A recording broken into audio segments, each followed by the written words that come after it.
નમસ્કાર દોસ્તો, હું ધવલ એકવાર ફરીથી તમને એક અદ્ભુત પણ સિમ્પલ જાદુનું લોજિક લઈને આવ્યો છું. જાદુનું લોજિક સિમ્પલ છે દોસ્તો, પણ એ તમે જોઈને ચોંકી જશો. સામેવાળો તમે આ જાદુ બતાવશો ને, હું તમને શીખવાડીશ પછી, તો સામેવાળો પણ ચોંકી જશે. એટલું સિમ્પલ લોજિક છે, પણ ખબર નહીં પડે, કારણ કે આ હું ધવલનું અદ્ભુત જાદુ છે. નથી. જો તમે જાદુ છે ભાઈ, અમારા કેમેરામેન ના પાડે છે, પણ કેમેરામેન બી ચોંકી જશે. જોજો આજે આ જાદુ જોઈને. સારું, જોઈ લઈએ છે કે નહીં. તમે જ દર્શકો નક્કી કરજો અને કમેન્ટ કરજો કે જાદુ અદ્ભુત હતું કે નહીં. અને તમે અમારી ચેનલ પર નવા હો અને પત્તાના શોખીન હો તો અમારી ચેનલ સબસ્ક્રાઈબ કરો અને બાજુના બેલના આઇકોનને દબાવજો, જેથી કરીને અમારું જાદુ તમને સૌથી પહેલાં મળે.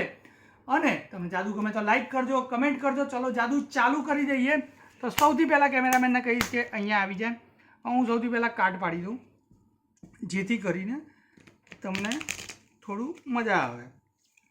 હવે હું અમારા કેમેરામેનને કહીશ કે કોઈ બી એક પત્તું ઉપાડે, કોઈ બી એક પત્તું, અને કેમેરામાં બતાવી દે. હવે તમે બતાવી દીધું છે. હવે નીચે જુઓ, હું નીચે બે કાર્ડ પાડું છું. નીચે મૂકી દો પત્તું, અહીંયા તમારું ઊંધું મૂકી દો, બરાબર છે. હવે તમે કહેજો સ્ટોપ, એટલે એ પત્તું પછી સ્ટોપ કહેજો ત્યારે હું સ્ટોપ કરીશ, અને પછી હું એ પત્તું મૂકીશ. સ્ટોપ અહીંયા. હવે આ પત્તું હું અહીંયા મૂકું છું. કેમેરામાં દેખાય છે? બરાબર, બરાબર છે. હવે ફરીથી આપણે થોડું ચીપી લઈએ, કારણ કે જાદુ તો આપણું અદ્ભુત જ હોય છે, બરાબર છે. થોડી ઢગલી પાડી દઈએ. હવે હું તમારું કયું પત્તું છે એ હું કહીશ, ધીરે ધીરે કેમેરો મારી સામે લાવજો. તમારું પત્તું કયું છે ને એ મારે શોધવાનું છે. જે કે નહીં મળે, જે કે મળી તો જશે, પણ લોચા લોચા તો છે બોસ. તમારું પત્તું તો હું કહી દઈશ, પણ જે તમને નથી ખબર. મને નથી ખબર. હા, અને તમે કરી પણ નહીં પાઓ. અરે મને નથી ખબર, મને નથી ખબર. એમ તો હું તમારું પત્તું કહેવા જઈ રહ્યો છું, કહેવા જઈ રહ્યો છું. નથી ખબર? સારું, ચલો તો એક કામ કરીએ. હવે તમે આ જ પત્તાને નીચે લાવો, ધીરે ધીરે ધીરે ધીરે. ઓકે, હવે તમારો 1 થી 10 માં લકી નંબર કહો. ચલો. 4. 4 બદલવો છે? ના. ઓકે, 1 2 3 ને 4. પાક્કું ને? 4? હા. પાક્કું ને? હા. કયો નંબર હતો? 4 નંબર. 1 2 3. તમે 3 કીધું હોત તો કદાચ આ પત્તું હોત, પણ એ નહોતું. તમે 5 કીધું હોત તો આ હતું, પણ તમે કીધું 4 જ. અને આ જે પત્તું હતું કે નહીં? હતું કે નહીં? હતું. આ જ હતું. અને આ જ જાદુનો ખેલ છે, આ જ જાદુનો ખેલ છે. તો કેવું લાગ્યું પહેલાં તો કમેન્ટમાં લખજો કે આ જાદુ કેવું લાગ્યું. હવે આનું લોજિક સમજાવું છું, પણ એ પહેલાં તમે જો દર્શક મિત્રો નવા હો અમારી ચેનલ ઉપર, તો ફરીથી કહું છું કે સબસ્ક્રાઈબ કરીને રાખો અને બાજુના બેલના આઇકોનને દબાવો, કમેન્ટ કરો. અને જે જાદુના ગ્રુપ જે લોકોને ગમતા હોય, વોટ્સઅપ ઉપર જાદુના ગ્રુપ હોય, એમાં શેર કરવાનું ના ભૂલતા. અમારા જાદુની ચેનલ, અમારા જાદુના વિડીયો, કારણ કે લોકોને બહુ જ ગમી રહ્યા છે અમારા જાદુ. તો ચલો હવે હું તમને લોજિક શીખવાડું છું. તો સૌથી પહેલાં શું કરવાનું છે? આ ચીપવાનું છે, અને બે કાર્ડ આપણે કાતરી પાડીએ ને ત્યારે, હવે નીચે લાવજો કેમેરો. હવે આમાં છે ને છેલ્લું પત્તું જોઈ લેવાનું, આ બાજુનું કે આ બાજુનું, તમારે નક્કી કરવાનું. જે પત્તું જોવો ને, ધારો કે આપણે આ ચોગ્ગો રાખીએ, તો એની કાર્ડ આવી રીતના પાડવાની. એટલે લોજિક એવું છે કે છેલ્લું પત્તું ચોગ્ગો છે, એ આપણને ખબર છે. હવે હું જ્યારે કહું કે ભાઈ એક પત્તું ઉપાડો, એટલે ફોર એક્ઝામ્પલ આ પત્તું ઉપાડે છે, બરાબર છે, રાણી. હવે આપણને આ તો ખબર છે.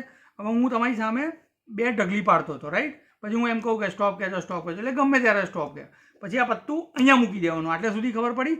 અને આ ઢગલી યાદ રાખજો, આ ઢગલી નહીં પણ આ ઢગલી, એટલે કે આપણને આ પત્તું ખબર છે, અહીંયા મૂકી દેવાનું. પછી થોડી ડાયલોગબાજી કરવાની, આમ તેમ જોવાનું. પછી આમાં આમ જોઈએ એટલે ચરકટ ચોગ્ગાની નીચેનું પત્તું હોય આપણું, બરાબર છે કેમેરામેન? બરાબર. ચરકટ ચોગ્ગાની નીચેનું પત્તું હતું આપણું. એટલે આ હતી રાણી હતી. એટલે આવી રીતના આમ વાતોમાં ફસાઈ અને આમ ઢગલી પાડીને પછી આ પત્તું ઉપર મૂકી દેવાનું, બરાબર છે. હજી એક પોઈન્ટ કહેવાનું છે, હું તમને કહીશ પણ એન્ડમાં કહીશ. એટલે પહેલું આવી ગયું ને. એવું ના ભાવે તો 1-2 પત્તા ઉપર નીચે કરીને પછી કહેવાનું, ધારો કે ના ભાવ્યું હોય તો 1-2 પત્તા વધારે ઉપર નીચે લઈ લેવાના, અને કહેવાનું કે આ પત્તું તો નહોતું જ તમારું, આ પત્તું તો નહોતું જ તમારું. હવે ચરકટ ચોગ્ગા પછીનું આ પત્તું હતું, એટલે આપણે એને કહેવાનું કે 1 થી 10 માં લકી નંબર બોલ.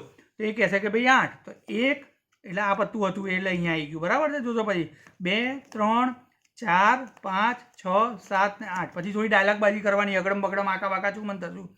પછી એમ કહેવાનું કે કયું હતું? તમે 8 જ હતું ને? હા, તમે 8 બોલ્યા હતા, એવું કહેવાનું. એટલે પછી રિવર્સ કાઉન્ટિંગ કરવાનું, 1 2 3 4 5 6 7. ને 8મું આપણને ખબર છે આ જ પત્તું છે એટલે આપણે કહેવાનું તમે જો 7 બોલ્યા હોત ને તો આ નીકળત કારણ કે આ તો ખોટું પડ્યું અને તમે 9 નીકળ્યા હોત ને તો આ તો ખોટું પડ્યું પણ આ તો સાચું પડી જ ગયું ને. તો જોયું દોસ્તો આ કેટલું જાદુ લોજિકમાં સિમ્પલ છે પણ આમાં તમારે પ્રેક્ટિસ જોઈશે, તમારી હાથની કરામત જોઈશે, તમારી ડાયલોગબાજી જોઈશે આમાં સામેવાળાને કરવા માટે. તો આઈ હોપ તમને આવા જાદુ ગમતા હશે. અમારી ચેનલ પર ઘણા બધા અદ્ભુત જાદુ છે, તમે જોજો. એક આખું પ્લેલિસ્ટ બનાવેલું છે જાદુનું. પત્તાના શોખીન સાથે આ વિડીયો અને પ્લેલિસ્ટ શેર કરજો. કમેન્ટમાં લખો હું ધવલ, અથવા તમને જે બી ગમ્યું હોય એ કંઈ બી કમેન્ટમાં લખજો. તમારું એક સબસ્ક્રાઇબ, તમારું એક લાઇક અને એક કમેન્ટ અમારો ઉત્સાહ અનેરો વધારી દે છે અને અમને નવા જાદુ બનાવવા માટે પ્રેરિત કરે છે. તો હું રિક્વેસ્ટ કરું છું કે લાઇક કરો, સબસ્ક્રાઇબ કરો, કમેન્ટ કરો, તમારો ફીડબેક આપો. મારા જાદુ કેવી રીતના લાગે, ગમ્યા છે. ચલો મળીએ. જય હિન્દ. હું ધવલ.